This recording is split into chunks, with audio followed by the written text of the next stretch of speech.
जय माता रानी दोस्तों, माँ भगवती की कृपा सभी पर बनी रहे। कमेंट बॉक्स में जय माता दी जल्दी से लिख दीजिए फ्रेंड्स।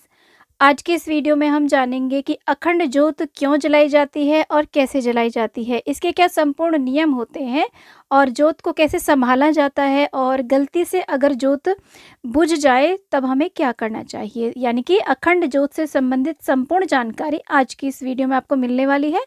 तो वीडियो बहुत ही महत्वपूर्ण है, आप वीडियो को अंत तक जरूर देखना। तो देखिए, सबसे पहली बात आती है कि अखंड ज्योत होती क्या है। ऐसी ज्योत जिसे जितने दिन के लिए हम संकल्प लेते हैं जलाने का, उतने दिन तक वो खंडित ना हो, तो इसे अखंड ज्योत कहा जाता है। जैसे कि नवरात्रों में अगर हम अखंड ज्योत जलाने का संकल्प लेते हैं तो पूरे 9 दिन तक, जब तक नवरात्रे होते हैं तब तक वो ज्योत खंडित नहीं होनी चाहिए, यानी कि बीच में वो ज्योत बुझनी नहीं चाहिए। तो इसे हम अखंड ज्योत कहते हैं। अब जानते हैं कि अखंड ज्योत क्यों जलाई जाती है। देखिए, अखंड ज्योत से ऐसे माना जाता है कि हमारी जो मनोकामना होती है वो शीघ्रातिशीघ्र पूर्ण होती है, और नवरात्रों में माता रानी को प्रसन्न करने के लिए हम पूरे 9 दिन तक अखंड ज्योत जलाते हैं। तो आइए अब देख लेते हैं ज्योत हमें कैसे तैयार करनी होती है। तो इसके लिए हमें एक बड़ा सा दिया चाहिए। ये दिया आप मिट्टी का भी ले सकते हैं, किसी धातु का भी आप ले सकते हैं। अगर आप मिट्टी का दिया ले रहे हैं तो इसे रात भर के लिए पानी में भिगो के सुखा लें और कोरा दिया लें।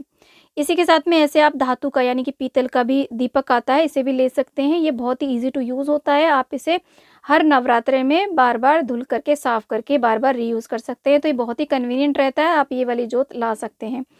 और देखिए, जोत को रखने के लिए हम अष्टदल कमल बनाएंगे अक्षत यानी कि चावलों से। हम रंगीन चावल ले रहे हैं, आप सिंपल चावल जो होते हैं ना उससे भी बना सकते हैं। अगर चूहे आदि की समस्या है आपके घर में, तब आप किसी प्लेट में रोली से अष्टदल कमल बना लें।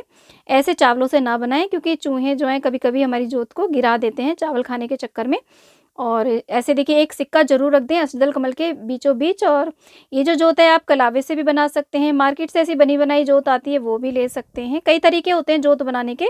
आप रुई से भी ये जोत तैयार कर सकते हैं। रुई को ऐसे देखिए आगे खींच खींच करके लंबा सा कर लें और उसको बट के आप ऐसे जोत तैयार करके, कई तरीके मैं आपको बता रही हूँ, इसमें से जो भी आपको ईजी लगता हो वैसे आप बना सकते हैं। और कलावे से अगर आप ये बाती बनाएं तो देखिए, इस सूती कलावा होना चाहिए, और सवा हाथ की ये बाती हमें लेनी होती है। ऐसे नाप करके थोड़ा एक्स्ट्रा ले लेते हैं। तो ये सवा हाथ हो गया। इसको दुहरा तिहरा जितनी भी मोटी चाहें उतनी आप जोत तैयार कर सकते हैं। सवा हाथ की जो बाती है पूरे 9 दिन से ज़्यादा ही चल जाती है, यानी कि काफ़ी एक्स्ट्रा भी रहती है। ऐसे हम गोल गोल घुमा करके जोत हम तैयार कर लेंगे। तो हमने जोत तैयार कर ली है।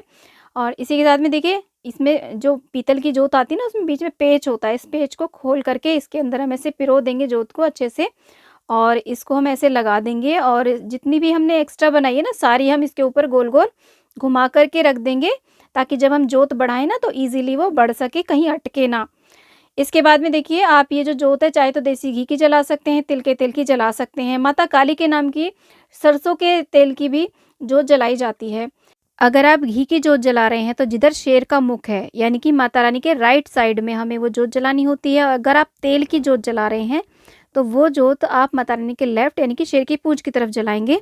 और आपको कहीं भी दिशा समझ में नहीं आ रही है तो माता रानी के बिल्कुल जस्ट सामने भी ये जोत जला सकते हैं। अष्टदल कमल के ऊपर आप जोत को विराजमान करने के बाद में माता रानी को प्रार्थना करते हुए जोत को प्रज्वलित करते हैं। देखिए, इसके अंदर जो ऑयल या घी हम भरते हैं ना, तो पूरा नहीं भरना होता, हमेशा जहाँ तक जोत है उससे थोड़ा नीचे रखना होता है। तो ऐसे हम जोत का भी पूजन करते हैं, जोत को तिलक कर देते हैं। देखिए, जोत जो है हमारी अखंड जोत माता रानी के स्वरूप ही होती है, तो इनको हम अक्षत पुष्प आदि से पूजन जरूर कर देते हैं। तो हमने यहाँ पे अक्षत भी समर्पित कर दिए हैं, रोली चंदन से तिलक कर दिया। उसके बाद में हम ऐसे फूल भी चढ़ा देंगे और प्रणाम करेंगे, और अपनी अखंड जोत का माता रानी के सामने संकल्प लेंगे। और अगर आपकी कोई मनोकामना है तो वो भी माता रानी से बोलते हुए अपनी जोत को प्रज्वलित कर देंगे। देखिए, जोत जलते जलते घी तेल इसमें कम हो जाता है, तो घी तेल हमें इसमें दिन में 3-4 बार डालना पड़ता है। बहुत ज़्यादा एक साथ ना भरते हैं और एकदम कम भी नहीं होना चाहिए। तो साइड से डालें आप, यानी कि बीचों बीच से ना डालें। इससे क्या होता है कि हमारी जोत बंद होने का डर रहता है। अब जोत को संभालना कैसे है। देखिए, जोत जलते जलते जोत के ऊपर कार्बन आ जाता है, तो उसे हम कैसे संभालेंगे। इसके लिए हम एक जोत बनाते हैं, और इस जोत को हम इस जोत से जला लेते हैं। यानी कि ज्योति से हमने ज्योति ले ली है, साइड में रख ली है सावधानी के लिए, क्योंकि जब हम कार्बन हटाएंगे तो कहीं ये जोत बंद ना हो जाए, इसलिए हम जोत पहले ही ले लेते हैं। और इसके बाद में बड़ी सावधानी से एक प्लकर की हेल्प से, देखिए ये पूजा का प्लकर आप अलग से रखें जो हर नवरात्रे में आप यूज़ कर सकते हैं। इससे आराम से आप कार्बन हटा लें। और अगर बाई चांस आपकी ये जोत बंद भी हो जाती है कार्बन हटाते टाइम, तो जो हमने साइड में ज्योति ली है ना, इससे आप इसे जला सकते हैं। तो ये जो जोत है ये हमारी खंडित नहीं मानी जाती है। बाद में ये जो छोटा दिया है या तो इसे ऐसे ही जलते रहने दें, इसमें ज़्यादा घी नहीं डाला जाता, बस बाती भिगोई जाती है, या फिर आप इस दिए को इस जोत के घी में बुझा सकते हैं। इस ज्योति को इस ज्योति में ही समाहित कर सकते हैं। इस तरीके से आप दिन में 2 से 3 बार 4 बार जोत को ज़रूर संभाल दें। अब मैं आपको अखंड जोत के नियम भी बता देती हूँ। तो देखिए, जब भी आप अखंड जोत जलाएँ तो सबसे पहला नियम तो यही है कि अखंड जोत पूरे संकल्प होने तक आप नवरात्रि में अगर जला रहे हैं तो पूरे 9 दिन तक जलती रहनी चाहिए, यानी कि वो खंडित नहीं होनी चाहिए, बीच में बिल्कुल भी बंद नहीं होनी चाहिए। और दूसरी बात ये है कि जब आप अखंड जोत जला रहे हैं तब घर में ताला नहीं लगना चाहिए, यानी कि घर में कोई न कोई एक सदस्य ज़रूर रहना चाहिए, ताला लगा कर के आप नहीं जा सकते हैं। और अगर आप देखिए वर्किंग है, आप फिर भी अखंड जोत जलाना चाहते हैं, तो ये जो जोत है आप किसी भी मंदिर में, किसी भी शक्तिपीठ में जला सकते हैं। जो सामग्री लगती है इस जोत की, वो आप वहाँ पे दे के आ सकते हैं। तो जो वहाँ पर सेवादार हैं, वो आपके नाम की जोत जला देंगे, और आप चाहें तो डेली अपनी जोत के दर्शन करके आ सकते हैं, या फिर आप पूरे नवरात्रि के दौरान कभी भी अपनी जोत के दर्शन करके आ सकते हैं। इसी के साथ में अखंड जोत जब हम जलाते हैं तो हमारे घर में शुद्ध सात्विकता होनी चाहिए, यानी कि चप्पल लेके वहाँ पे हमें नहीं जाना है जहाँ कहीं भी हम जोत जला रहे हैं, और प्रॉपर साफ़ सफाई रखनी है। अखंड जोत अगर जलाएं तो हमारे घर में प्याज, लहसुन, मांस, मदिरा का प्रयोग बिल्कुल भी नहीं होना चाहिए।